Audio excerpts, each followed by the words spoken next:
we all know the story of the game. Blake Henson, 9 for 15 from 3. He came out and he rattled us for sure. But they brought the fight. They brought the fight, and we didn't have probably enough dog in us tonight to compete every single possession. I thought the first half we did a pretty good job with our ball movement, and the offense was clicking a little better, and probably got a little too stagnant in the second half, and didn't have that cohesiveness in the offensive end in the second half. But when a team comes in, makes 16 threes, that's hard to overcome. And thought we did a pretty good job limiting them on the offensive glass. They only had 6, and they didn't have any second chance points, but that's hard to overcome 16 threes. Questions for Quinn first, please. Quinn, so defensively, were there things you guys could have done better defending the 3, or did they just hit shots? I think you can always do a better job on defense.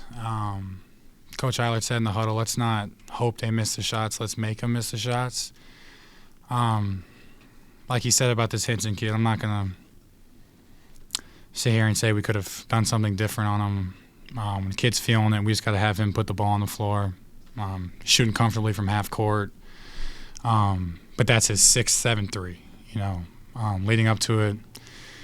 I think Josiah Harris, I think he did a really good job on him, making him uncomfortable. He's a 23-year-old who's been playing college basketball for a very long time. So some of the stuff I do, like the rip-throughs to draw fouls, that's just experience. So I think you can always do a better job on defense. He shot the ball better than Kevin Durant does tonight. So is that us not, could have done something different, or just someone who came ready to play? And we couldn't have him get comfortable. We felt like we were there on a lot of shots. Some of the 3 points he would shoot, I was like, had the biggest smile on my face, like that's what we want. And then net, you know what I mean?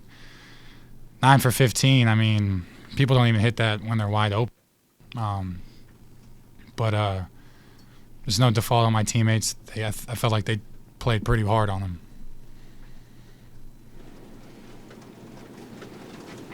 Quinn, kind of along those lines, like you said, sometimes a guy is just feeling it. All the games that you've played in different schools, have you ever seen a shooting performance like that? Giving all credit to the kid here. Yeah, giving credit to the kid, and I know I'm mad, but yeah, I can look back on it. I've never seen it before. That's just credit to the kid. I've watched basketball a lot too, and he was pulling up from half court. Right. He's a great player, and we knew that coming in. He leads the country in 3-point makes, and we were trying to have him deck it. Side steps. We felt like we were there. Kid's an unbelievable player. Just unfortunately, you never want to say that, but we were there on a lot of these 3-point shots. Like going back, you can always do better on defense. But yeah, the game meant a lot to him. He was here. I think he was here last year, so he understands the history behind these things, and we just got to know a talented player like that. We really can't have him get comfortable. If he missed his first 3 shots, he wasn't going to pull for half on that 4th one. So credit to him. He put on a shooting performance that's going to get him paid. But we got to turn the page, and we play a really good Drexel team. So glad Cook was back, being able to help us, and when we get one of our point guards back, hopefully we get good news on Raekwon. We're still praying and still thinking positive about that. But yeah, there's only one way to think about this, and it's learn from it and try to get the next win. That's what I was going to ask you next. What was it like to be in that moment when they announced a Cook, coming into the game? You probably heard the crowd. Yeah, just so happy for him. That's like a good kid. I talk about my teammates' character so much. We got such great kids in this locker room, and Cook is just. He gets this scare. He doesn't know where his life is going to go. just like all of us. And he's in practice clapping and laughing with us and telling us, you need to dunk that. And, I mean, dude, I don't want to get emotional, but, man, I love that kid. And he's been through so much. And I'm just so happy for him. Obviously, this one's going to hurt, this game. But looking back, I'm so happy that the cook came in and do what he loves. Like, we love basketball. That's been our life. It's the only thing we talk about. We dribbled the ball in the hallways in high school. Like that, this was our love. You know, to some kids, it's, oh, like he's just a stupid jock, always thinking about basketball. But, I mean, this is our life. And going back on Raekwon, I mean, I don't want to get too controversial, but, I mean, you're taking this kid's life away. This is what we do. So to see him back in his element as a basketball player, I'm just so happy for him. And, you know, we were praying for him. I'm just really glad that he was able to wear a jersey and compete with us. Quinn, in trying to protect time on the court with your short numbers, you're probably not able to play as aggressive defensively as you'd like. Challenge one, a couple more shots a little more closely. Do you think that's affecting you either, front of your mind, back of your mind a little bit? No, I got to defend better. I got to understand that there's two sides of. I know that there's two sides of the floor. They hit some tough shots tonight. I mean, they went on a little run where they got some layups, but I mean, the first half we were locking down the paint. They were getting nothing in the paint, and we were securing rebounds. I mean, everyone talked about we couldn't rebound, and I think we rebounded the ball really well today. There's some things that we can clean up towards the second half, just not getting so stagnant on offense. But I think we got good defenders on the team. The potential for defense is really high. But going back on what you said, I don't like bringing up our numbers, just because I feel like some of those things are mental. But I think Kobe Johnson, like, picking and being a defensive maniac for 36 minutes, it's pretty difficult for anyone to do. Just kind of connecting the dots a little bit to knowing somebody could shoot like they did in this game potentially, and then knowing the numbers of the team. If you had a deeper bench, do you think maybe you could have been more aggressive, or what else do you do when someone's putting up Steph Curry threes out there? I think in reality, yes. More players would just mean less exhaustion on everybody. Players can get some a couple more offensive rebounds, and I think we understand that, but we can't have that stuck in our head. We got to be able to compete, not think about our numbers. Even though it's the reality and it's something that people talk about a lot, it's not going to do any help us just kind of thinking about it. So I feel like we just need to come and just fight through it, and that's the word. It's fight, being resilient, and busting through that wall. I feel like, yeah, Steph Curry threes. I mean, he hit some tough shots, and I know you can say, hey, you need to be there a little quicker, but man, he played well tonight. Is it fair to say maybe that aggression, or what would be the answer normally to try to stop them, something like that? Because obviously in the middle of a game, you're not just throwing the white flag. So I don't think aggression was the problem with him. I think he got no open looks. I think he got maybe one or two. We made it tough on him. I mean, yeah, everyone's going to say this Hinskin kid came in and did this, which he did, but I mean, I keep saying he hit some tough and you can say even pressure. I mean, JoJo is there. Kobe Johnson, these kids are there on the catch, and I just don't want to sound like a broken record, but he played well tonight, and I think coaches came up with a great defensive scheme for us to be able to slow him down and stop him. It's tough when you come out the gate. You knew he was going to have a little fire to him, just being a big rival game. And like I said, as a shooter myself, when I see my first two shots go in, that hoop becomes 3 times the size. And maybe if he missed his first 3, then this can be a whole different game. But shooting is really based off confidence. And like I said, you hit your first 2 shots. I mean, it's like shooting into an ocean. Quinn, thank you. Thank you. Questions for Coach? Sort of follow up, defensively, did you think you guys gave a decent effort performance and they just hit shots, or were there things you could have done better defensively? Always things we can do better. You know, I talked on the radio before, like that is the matchup that I worried about the most. And I didn't see a guy on the roster that I say, okay, that's the one that can really slow him down, especially with his size and his skill set on the perimeter. It was certainly something going into the game that I was concerned about. You know, changing the defenses, I thought maybe we could throw them off a little bit, 2-3, maybe a 2-2-1, slow them down a little bit, and probably should have changed things earlier, you know, even in the first half. But we were right there with them early in the first half. Our offense probably just got too stagnant, and we certainly didn't make him. I mean, credit to him, 9 for 15, but we didn't obviously make him uncomfortable whatsoever.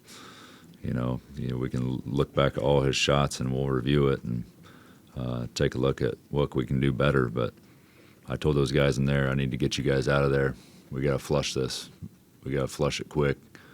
We got to turn the page. We got Drexel on Saturday, and they're they're a really good team that just went into Villanova and got a win. So they're going to be playing with confidence too. We can't have let down on Saturday. Coach, obviously, you know, like you said, Henson's performance stands out.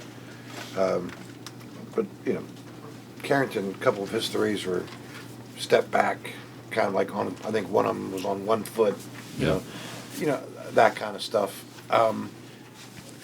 When that's happening, I mean, you know, 2-3 man, I mean, is there any, I mean, there's some of that stuff, there's nothing you could do, you could do, right? I mean, yeah, I mean, the game is all about momentum and confidence, like Quinn was saying. I mean, last year we had that, you know, in their house, and things were going our way early, and we built that momentum, and we fed off of it, and they saw shots fall early, and they built that confidence, and that momentum snowballed in their direction.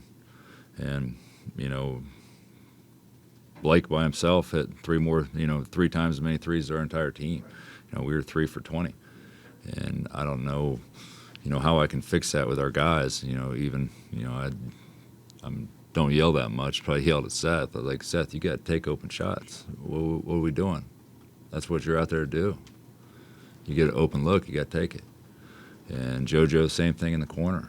I mean, we can't be taking. You know, it's too hard a game at this level to turn down open shots. And when they're there, you got to shoot it with confidence. They're shooting it with confidence on that other end. We got to shoot it with confidence.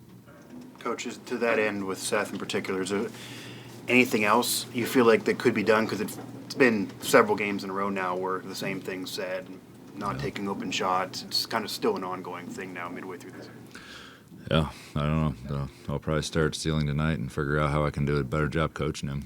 I do it every night, trying to figure out, you know, what can I do to, you know, I'm not the type of guy that's going to tear him down whatsoever, and I'm always the guy that's trying to build him up.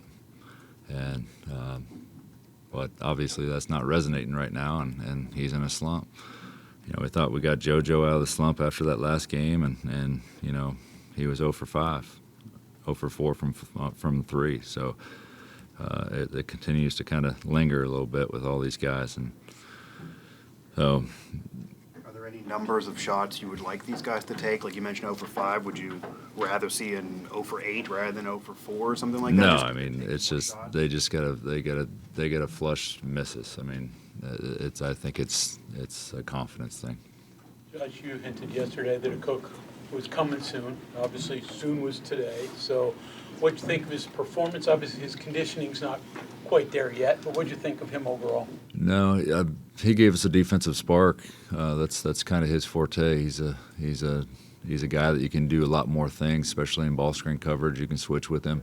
He can sit down and guard guards, and he can help us protect the rim. He's active. He really runs the floor well. I think we can utilize him in offensive transition. But, you know, you could see out there he is limited because he hadn't been cleared. But for, you know, 3 or 4 days. So there's certainly we weren't going to with his, he's not in game shape yet. So 7 minutes, 8 minutes is probably top for him at this point right now. So that's going to continue to improve. But we certainly don't want to force the issue with him to make sure we're doing right by him, and that's first and foremost. Sounds like you've known for a couple of days then that he had been. Yeah, I mean, ultimately, it was a day-by-day situation. We're any hiccup could have in game preparation and practice would have certainly hindered that. So did I know for sure that he was going to be going today? No. But leading into it, he had good, solid through 2-3 days of practice, and that's limited as well, trying to figure out where he's at. So, we got to a point where we thought we could use him for a limited amount of time. We're going to use him, and that's. Take us through the moment, like, does the call come from a doctor and to you or to him? I can't get into all that medical stuff in terms of, his rights. So At some point, someone says it's okay, and what was that moment? I mean, there's got to be a moment of jubilation, joy. Oh yeah, I mean we're so happy for the kid. Like Quinn said, so much of these guys' life is built around the game of basketball, and the fear of him losing that, just like it's going on with Ray right now. The fear of him losing basketball is crushing. It's crushing, especially with even going back to Ray with mental health and so much of his hope and positivity is built around the game, and it almost seems like that he's being forced to choose between an education and the game of basketball, because there's all kinds of people reaching out to him to try to get him to go a different direction, and education is important to him. And the fact that we haven't got the go ahead on him is a complete shame. Going back to the George Mason, you had a Cook in your starting lineup that night. Do you think there is a chance or possibility down the road, kind of getting him back into that kind of role, or things change now? I mean, I can't look that far ahead. I mean, I'm going to go day by day and figure out what puts us in the best position. And right now, Quinn's in a way better spot for us at the 4, so we're going to go with Quinn. Josh, if I can go back for a second, you said something that caught my attention. People are reaching out to Raekwon to try to get him to go in a different direction. There's a lot of people in the game of basketball that want to profit off kids, and certainly he can make money playing basketball. I don't think that's a secret. He's a very good basketball player. So, yes, I've had conversations with his mother and himself, people that want to profit off him, agents in particular that continue to hit him up, that try to pull him away so he can play the game of basketball. So from my standpoint, what makes zero sense is, does a kid have to choose between education and basketball? He wants basketball in his life, and he wants an education. So here we are in a point where, he has to make that decision. And right now, he's holding on to the hope that, that something will change here and he can play basketball and still get his education. Forgive me if I'm reading between the lines, but it sounds like time is ticking here. I wouldn't say that. I mean, he's got a really good head on his shoulders, and it's important. He's in a really good space here. But don't think for 1 second not having the game of basketball in his life isn't dragging him down. And he thrives on hope and optimism, and right now he's holding on as much hope as possible that the NCAA will make a decision on him and allow him to play. And it doesn't just affect him, it affects everybody on the team. I mean, we sit here and, game prep each and every week, thinking we're going to get some news, and it just seems to be drug out and drug out and drug out. Coach, you mentioned doing right by the kid and then kind of what you're saying now about Raekwon. Is there at all any wrestling for you, or eventually you'd have to tell the kid it might just be best for you to give up WVU because it's just not going to happen? No, I'm not. Never would I do that. I mean, Just mean like if it's best for him eventually, if you just think this waiver is not going to get turned around. I don't think I'd ever tell a kid that education is not important. and there's time for basketball. But don't think for a second there ain't people out there trying to pull them in a different direction, pull them away from education. Josh, when the team is, I guess, scuffling right now, you said confidence a couple times, just consistency. What do you go to? Like when you call timeouts and try to get things back on track, do you feel good enough about 1, 2, 3 things to say, all right, we can get to the next timeout, we can get a run going, and where do you begin? Each scenario is different, wherever we're at in the point in the game, and try to go to the hot hand and try to go to the mismatch that we think that we might have defensively, So I thought we'd have a advantage down low with Jesse, and I think they realized, as the game played out, that they were going to double him, and they were effective with it. And if we can't, capitalize off these double teams, we're going to continue to struggle. And usually, when you get those that ball movement out of the double team, you're going to get open shots, and we got to knock down shots when that's the case. And if I'm going against us, I'm going to do the same thing. I'm going to continue to double team and be as physical as possible with Jesse Edwards, and that's going to be people's game plan. It's just that's the way it is right now. Coach, thank you.